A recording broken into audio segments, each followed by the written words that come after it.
मग साखरपुडा झाल्यानंतर कार्यक्रम सुरू झाला तो हळदीचा। हळद सुरू झाली आणि सर्वात अगोदर नवरदेव पाटावर येऊन बसतो, अशी आमच्यामध्ये रिच्युअल आहे। तर तुमचं कसं आहे ते नक्की कमेंट करा। तर त्यानंतर मग हळद लावायला सुरुवात झाल्यावर हळद लावताना सुद्धा नावाक्षर काढले जाते।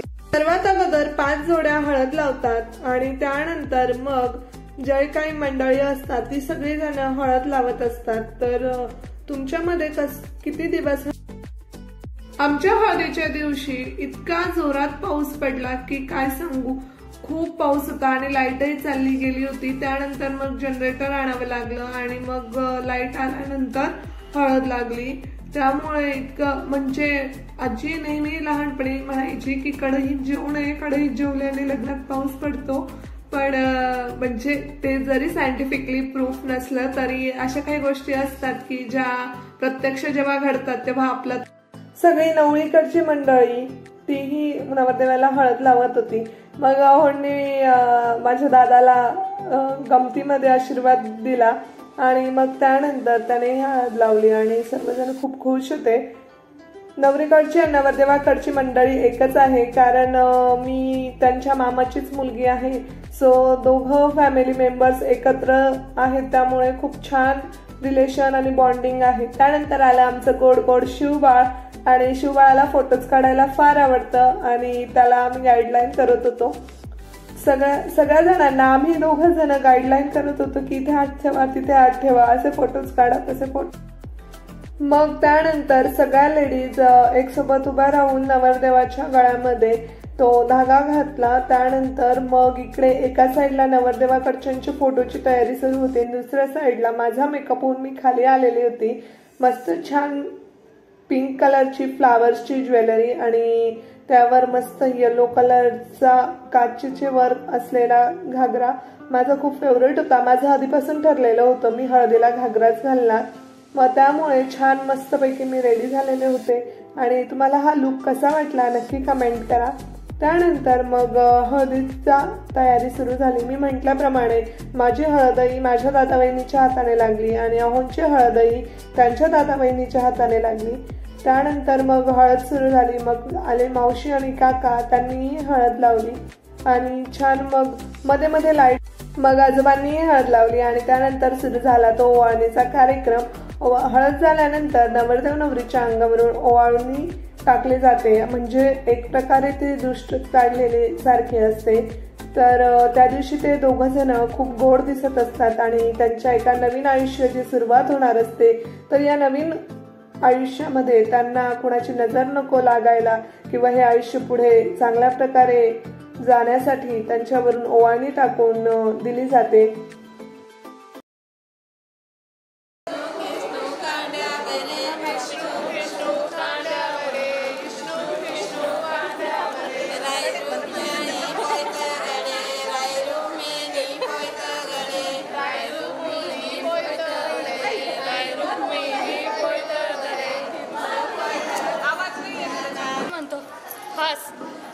गणेशरावांचं नाव घेते तुमच्याकरता खास।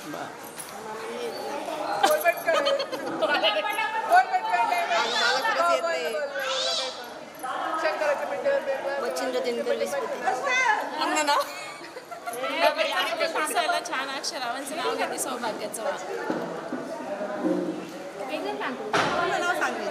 सासू सासरे नंदा हौशी वैभवरावांचं नाव घेते श्रुतीच्या हळदीच्या दिवशी। अरे वा, नाशिकचे द्राक्ष गोव्याचे काजूरावांचे नाव घ्यायला मी कशाला लाजू। सर्वांनी मस्त छान छान अशी नावं उखाण्यातून घेतली आणि मग त्यानंतर माझ्या आवडीचा कार्यक्रम सुरू झाला, ते म्हणजे फोटोशूट। छान छान फोटोज क्लिक केले सर्वांनी आणि मग आई बाबा। आमच्याकडे हळदीचा कार्यक्रम हा झाल्यानंतर त्यानंतर तेलन पाडायचं असतं, म्हणजे ओवाळणी वगैरे टाकून झाल्यानंतर तेलन म्हणजे सगळ्या आजी लोक ज्या असतात ते एका बाजूला बसतात आणि एक दोरा दिलेला असतो, त्या दोऱ्याने आपल्या नवरदेव नवरीला पोखायचं असतं आणि पोखून झाल्यानंतर म्हणजे पोखायच्या वेळेसच गंमत असते। जसं मी मिनी व्लॉग मध्ये सांगितलं की मी तुम्हाला एक गमतीदार व्हिडिओ शेअर करणार आहे, तर तो व्हिडिओ कोणता आहे तो पुढे दिसेलच पोखायच्या वेळेस।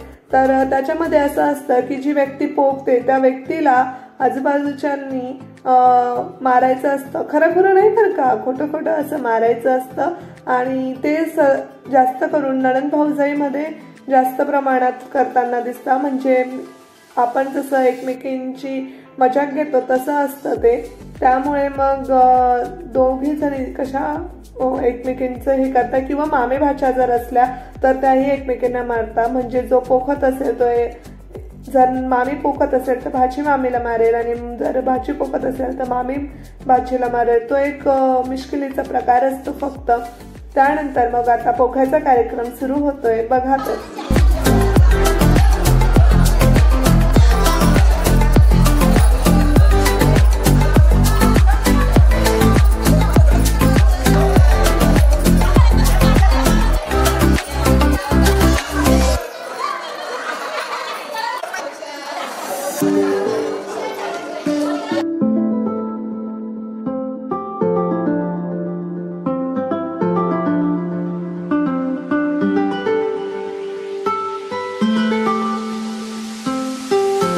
तुम्हाला म्हणाले की मिनी ब्लॉग मध्ये की आपला जो ब्लॉग येईल त्यात तुमच्यासाठी एक सरप्राईज आहे.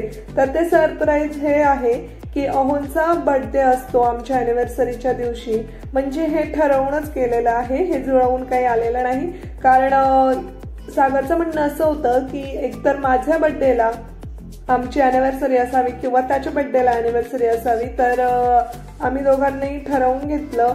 मग तारीख निघताना निघाली ती त्यांच्या बर्थडेची. तर मग बर्थडे सेलिब्रेशन रात्री हळद वगैरे तेलण्याचा कार्यक्रम झाल्यानंतर 12:30 पाऊण झाले होते. तर मग केक कटिंग केली आणि फोटो काढायला येऊ लागले आणि सगळ्यांनी फोटो काढले. दादा वहिनींनी, मामा मावशी काका सगळ्यांनी फोटोज काढले आणि बर्थडे सेलिब्रेट केला. त्यानंतर मी अहोंसाठी सरप्राईज गिफ्ट आणलेले होते. तर हा आहे माझा भाऊ.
आणि हळदीचा कार्यक्रम झाला.